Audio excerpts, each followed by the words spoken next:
అందరికీ నమస్కారం. ఈరోజు మనం తెలుసుకోబోయే విషయం ఏంటిదంటే, మనమందరం ధ్యానం చేస్తున్నాం, మెడిటేషన్ చేస్తున్నాం కదా! మనం ధ్యానం చేసే వాళ్ళందరికీ, మెడిటేషన్ చేసే వాళ్ళందరికీ, ప్రతి ఒక్కరికి ఉండవలసిన కొన్ని ముఖ్యమైన విషయాల గురించి తెలుసుకున్నాము. అవి ఏమిటి అంటే, మనకి పశ్చాత్తాపం, పరివర్తన, ప్రాయశ్చిత్తం, గ్రాటిట్యూడ్ మనకి ఉండవలసిన ముఖ్యమైన లక్షణాలనమాట. యాక్సెప్టెన్స్ అంగీకరించడం, ఉన్న సిచ్యువేషన్‌ని అంగీకరించడం, ఫర్‌గివ్‌నెస్ కూడా ఉండాలి, థాంక్‌ఫుల్ ఉండాలి, ప్రేమతత్వం ఉండాలనమాట.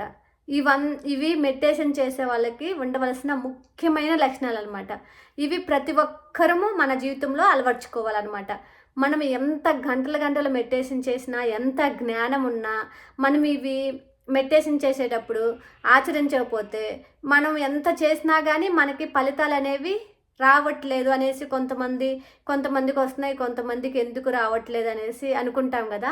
ప్రతి ఒక్కరి లైఫ్‌లో మనము ఇవి చేస్తున్నామా లేదా అనేసి సెల్ఫ్ చెకింగ్ ఖచ్చితంగా చేసుకోవాలన్నమాట. ఇవి మన లైఫ్‌లో ఉన్నాయా? ఇవి ఆచరిస్తున్నానా? నేను పాటిస్తున్నానా? అనేసి సెల్ఫ్ చెకింగ్ చేసుకోవాలన్నమాట. వాటి గురించి ఇప్పుడు పూర్తిగా తెలుసుకున్నాము. యాక్సెప్టెన్స్ అంటే అంగీకార తత్వం. మనకి ప్రతి ఒక్కరము ఒక సిచ్యువేషన్ ఉందనుకో, పాపం అంటే మనకి పాపం, పరివర్తన, పశ్చాత్తాపం, మనకి పరిహారం అనేసి ఉన్నాయన్నమాట తెలుగులో. మనం ఇంగ్లీష్లో కూడా పాపం. ఎవరికన్నా మనకి ఇప్పుడు ఒకరిని తిట్టాము అనవసరంగా, అది మన తప్పే కదా, మనం తెలిసి చేసాము, తిట్టామని మనకు తెలుసు. మనం వచ్చిన తర్వాత మనం అది తప్పు చేసామని మనం అంగీకరించాలి. మనకు తెలుసు, అది మనకు మాత్రమే తెలుసు. తప్పు చేశామని ఎరుక కూడా ఉండాలి. నేను అనవసరంగా తిట్టాను వాళ్ళని, ఎందుకు తిట్టానో లేదో అని ఆ తపన మనలో ఉండాలన్నమాట. యాక్సెప్టెన్స్ మనము ఒప్పుకోవాలన్నమాట. చేసిన దాన్ని అట్లీస్ట్ ఒప్పుకోవాలి. అంటే మనము వాదించకూడదు. అంటే మనం తప్పు చేస్తున్నామని ఒక పక్క తెలిసినా కానీ ఒక్కోసారి వాదిస్తామన్నమాట. ఎందుకంటే గిల్టీ ఫీలింగ్తో ఎవరైనా ఎగతాళి చేస్తారేమో, అమ్మో మనల్ని ఏమైనా అనుకుంటారేమో, బ్యాడ్ అనుకుంటారేమో అని చెప్పేసి మనది తప్పైనా కానీ ఎదుటి వాళ్ళు రైట్ అయినా కానీ ఒక్కోసారి ఆర్గ్యూ చేస్తూ ఉంటాము. అసలు అంగీకరించము, వాళ్ళని దబాయిస్తాము, వా మేమే కరెక్ట్ అనేసి ఉంటాము. మనకు తెలుసు అది తప్పనేసి. కొంతమంది ఆ వెరుకు కూడా ఉంచుకోరనమాట. అది ప్రతి ఒక్కరు నేను అసలు తప్పు చేస్తున్నానా లేదా అనేసి ఎరుకు ఉండాలి ప్రతి ఒక్కరికి. ఆల్వేస్ మనము తప్పు చేయకుండా ఉండడానికే ట్రై చేయాలి, ఉండాలి కూడా. అదే అసలు ఉత్తమైన మార్గము. అదొకటి. చేసిన దాన్ని నేను చేశాననే ఎరుక, అంటే మీకు అట్లీస్ట్ అది ఉండాలి. నేను చేశాను అనేసి మీకు ఆ ఆలోచన రావాలి. తప్పు చేశానన్న భావన అన్నా మీలో కలగాలి. అంటే పరివర్తన అంటే నేను చేశాను అనే యాక్సెప్టెన్స్, నేను అంగీకరిస్తున్నాను అంటే నేను తప్పు చేశానన్న భావన మీలో కలగాలన్నమాట. అవును, నేను అలా చేసి ఉండకూడదు, అలా అనవసరంగా తిట్టాను, అనవసరంగా మాట్లాడాను కదా, నాకు తప్పు చేశాను అనేసి మీరు ఒప్పుకోవాలి, అంగీకరించాలి అసలుకి తప్పు చేసిన దాన్ని. ఆ తత్వం చాలామంది కొంచెం ఉండదు. అంటే రావాలని అది ఎరుకతో పెట్టుకొనేసి అట్లీస్ట్ మీరు గుర్తించగలగాలి. గుర్తిస్తేనే సరిపోయిద్దా? ఇవన్నీ మనం క్లియర్ చేసుకోవాలి.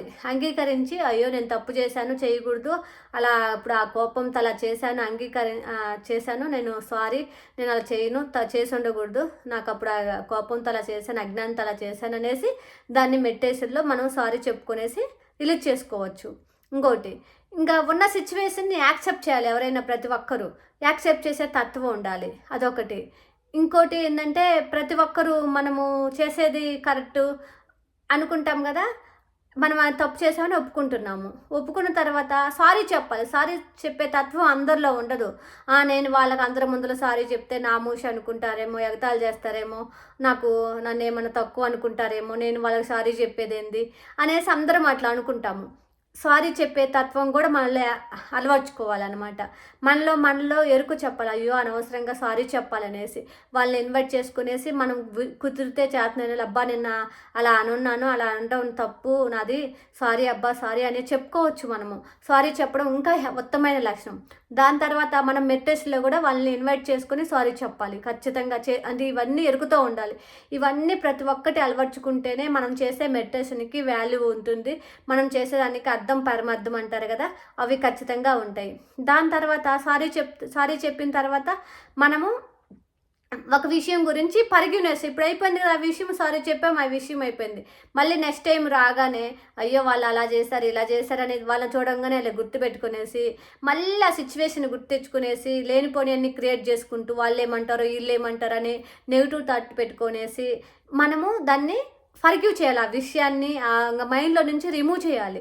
అది చాలా టైం పట్టిద్ది. అందరం అనుకున్నంత ఈజీ కాదు.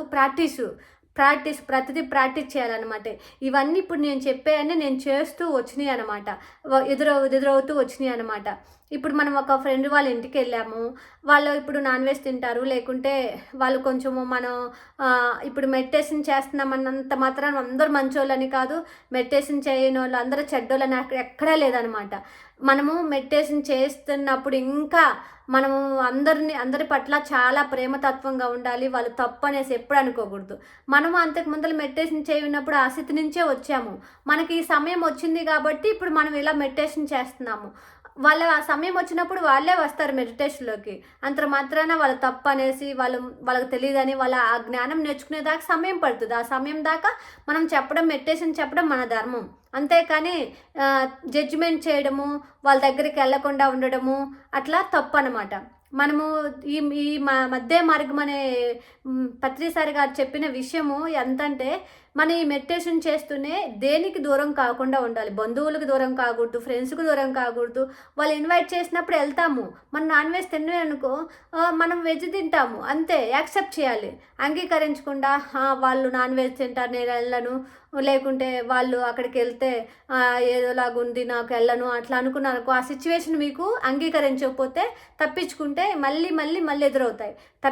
తప్పించుకోవద్దు ఎప్పుడు. అంగీకరించాలి, యాక్సెప్ట్ చేయాలి ఆ సిచ్యువేషన్‌ని. అప్పుడే దాని నుంచి బయటపడగలుగుతాం అనమాట.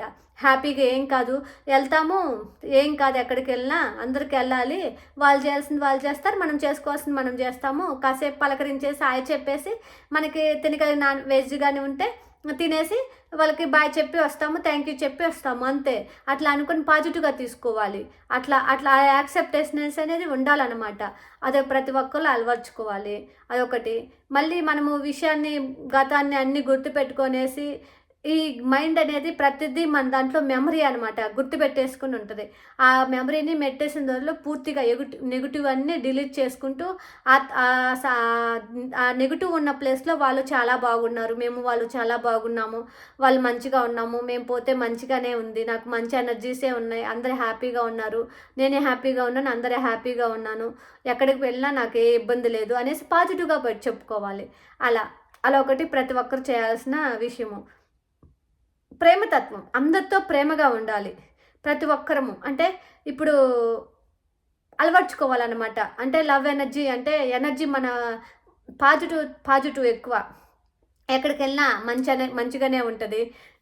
అన్నీ అనేసి మనం పాజిటివ్‌గా థింక్ చేయాలనమాట. ఇవన్నీ మనలో ప్రతి ఒక్కరు మెడిటేషన్ చేసే వాళ్ళందరిలో మనము అలవర్చుకోవాల్సిన విషయాలనమాట. ఇవి ఉంటేనే మనము చేసే గంటల మెడిటేషన్ చేసేదానికి అర్థం ఉంటదనమాట.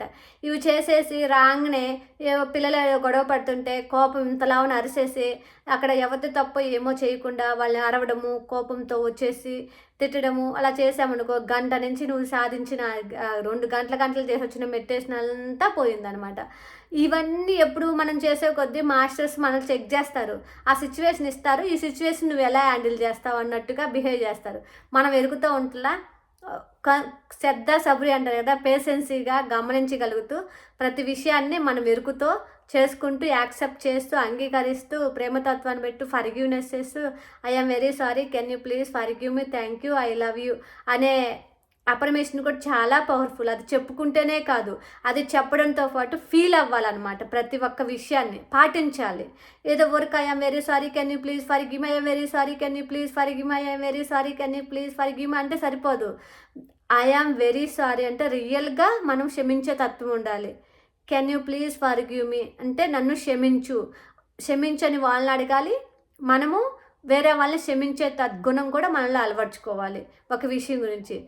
థ్యాంక్ యూ అంటే ఉన్న సిచ్యువేషన్‌కి థ్యాంక్ యూ. గ్రాటిట్యూడ్ చాలా ఇంపార్టెంట్. మనకి ఎప్పుడు గ్రాటిట్యూడ్ ఏదైనా ఇస్తేనో లేకుంటే ఏదో ఉంటేనో ఇస్తేనే కాదు గ్రాటిట్యూడ్, అప్పుడు చెప్పాలి కంపల్సరీగా. ఎలా చెప్తాం? మనకు వచ్చినప్పుడు మనం గ్రాటిట్యూడ్ చెప్తాం.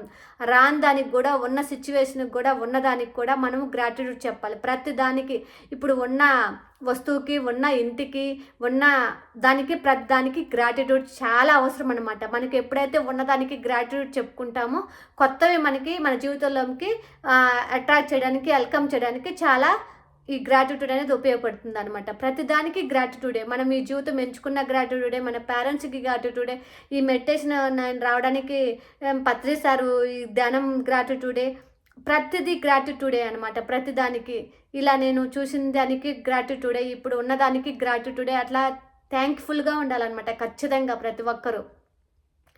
ఐ లవ్ యూ, ప్రేమతత్వం ఉండాలి. ప్రేమతత్వం అంటే అందరినీ పాజిటివ్గా థింక్ చేసుకోవాలి. వాళ్ళందరూ మంచి వాళ్ళే, నాకేం కాదు, నేను హ్యాపీగా ఉన్నాను, అందరూ హ్యాపీగా ఉన్నారు అనేసి మనము అందరితో కోపము, ద్వేషం అలా లేకుండా మంచిగా అంటే నిజంగానే మంచిగా ఉండాలి, ట్రూగా ఉండాలి.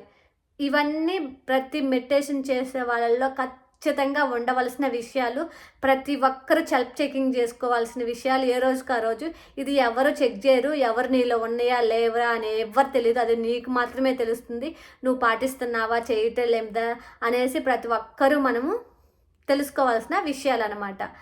ఇవన్నీ చేసుకుంటూ మనం మెడిటేషన్ చేస్తూ ఎరుకుతో ఉంటూ ప్రతిదాన్ని ఎరుకుతో మనం గమనించగలుగుతూ చేసుకుంటున్నప్పుడు మనకి ప్రతిదీ మనకు రావాల్సినవి అంటే చేయవలసింది చేస్తే పొందవలసింది పొందుతున్నాం అన్నట్టు, మనం చేయవలసినవన్నీ మనం చేస్తున్నప్పుడు రావాల్సినవి ఖచ్చితంగా ఏ సైడ్ నుంచి అయినా వస్తాయి, వచ్చి తీరుతాయి. ఇవన్నీ ప్రతి ఒక్కరూ ఆచరించి పాటించి చేస్తారని అనుకుంటున్నాను.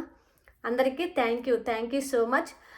మీరు ఈ జ్ఞానాన్ని అంటే పంచితే పెంచబడుతుంది. వీడియోల రూపంలో ఇప్పుడు మీకు ఉపయోగపడేదానికి ఇది వేరే వాళ్ళకి ఉపయోగపడవచ్చు. మీకు ఇది తెలిసినంత మాత్రాన ఇది తప్పని కాదు, ఇక్కడ ఏమి వీడియోలో ఏమి లేదని కాదు. ప్రతి ఒక్కరూ మనం నేర్చుకోవాల్సిందే అనమాట. ఇప్పుడు ఇది మీకు తెలియపోవచ్చు, వేరే వాళ్ళకి తెలిసిందనుకో, వేరే వాళ్ళకి తెలియలేదనుకో, మీరు ఈ వీడియోని షేర్ చేయడం ద్వారా వాళ్ళ ఈ కొన్ని నేర్చుకున్నారనుకో, వాళ్ళకి ఎంతో ఉపయోగపడుతుంది. ఆ జ్ఞానాన్ని వేరే వాళ్ళకి పంచుతారనమాట. ఇప్పుడు మీరు ఇవి పంచడం ద్వారా మీకు కావాల్సింది, మీకు ఏది కావాలో అది వివిధ రూపంలో, వీడియో రూపంలోనో, మాస్టర్స్ రూపంలోనో, లేకుంటే మెసేజ్ రూపంలోనో, మీకు నచ్చిన బుక్ రూపంలోనో, ఎక్కడి నుంచైనా యూట్యూబ్ రూపంలోనో, పిఎంసి రూపంలోనో, విఎంసి రూపంలోనో, ప్రతిదీ ఎక్కడైనా కానీ మన తెలిసిన మాస్టర్ రూపంలోనో, మన కుటుంబం రూపంలోనో, ఎక్కడి నుంచైనా మనకి పొందగలుగుతాం అన్నమాట. ఇవన్నీ ఎప్పుడు మనం మెడిటేషన్ చేస్తూ జ్ఞానాన్ని మనము నేర్చుకుంటూ ఆ జ్ఞానాన్ని ఆచరణలో పెడుతూ వేరే వాళ్ళకి పంచుతున్నప్పుడు ప్రతిదీ మనము ఇవి కంపల్సరిగా ధ్యానం చేసే వాళ్ళందరికీ ఉండవలసిన ముఖ్యమైన లక్షణాలు. ఇవన్నీ మనలో ఉన్నాయా లేవా అనేసి ప్రతి ఒక్కరము చెక్ చేసుకుంటూ వీటిని పాటించి మన ధ్యానాన్ని చక్కగా ముందుకే సాగించుకుంటూ మన ఆత్మని మనము ఉద్ధరిస్తూ అందరికీ ఈ మెడిటేషన్, ఈ జ్ఞానాన్ని, ఈ ధ్యానాన్ని అందరికీ పంచాలని కోరుకుంటున్నాను. Thank you so much. ప్రతి ఒక్కరూ నచ్చిన వాళ్ళు వీడియోని లైక్ చేసి, షేర్ చేసి, సబ్స్క్రైబ్ చేసుకుంటారని, మీకైనా ఇంకా ఏమైనా విషయాల గురించి తెలుసుకోవాలన్నా, లేకుంటే ఇంకా వివరంగా దేని గురించి అన్నా తెలుసుకోవాలనుకుంటే, నాకున్న జ్ఞానంలో, నేను అనుభవంతో పొందిన జ్ఞానంతో, మాస్టర్స్ నాకు ఇస్తున్న జ్ఞానంతో ఏదైనా ఇచ్చిన దాంతో మీకు చెప్పగలననేసి మీ అందరినీ కోరుతున్నాను. Thank you.